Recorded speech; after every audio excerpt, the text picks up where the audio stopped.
নমস্কার, আমি শুভদীপ চক্রবর্তী। আজ এই মুহূর্তে একটা দারুণ অনুষ্ঠানে এসে মন একেবারে ভালো হয়ে গেল।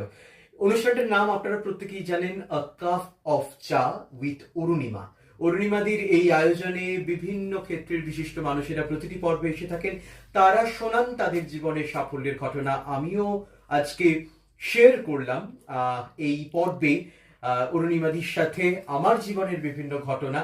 তবে এই সমস্ত কাজের মধ্যে দিয়ে অরুণিমাদি বারবার চেষ্টা করেন নতুন কিছু মেসেজ দিতে, যে মেসেজ বা যে বার্তা আগামী প্রজন্মের কাছে নতুন কোনো পথের সন্ধান দেবে। আমরা আশাবাদী। আমরা চাই যে চারিদিকের সমস্ত অন্ধকার দূর হয়ে গিয়ে আলোয় ভরে উঠুক গোটা পৃথিবী। ডিজিম্যাক্স ক্রিয়েশনের এই আয়োজনে থাকতে পেরে আমি নিজে আনন্দিত এবং গর্বিত। আপনারাও থাকুন আমাদের সাথে। ডিজি ম্যাক্স ক্রিয়েশনের ইউটিউব চ্যানেল সাবস্ক্রাইব করে নিত্য নতুন ভাবনার কাজের সাথে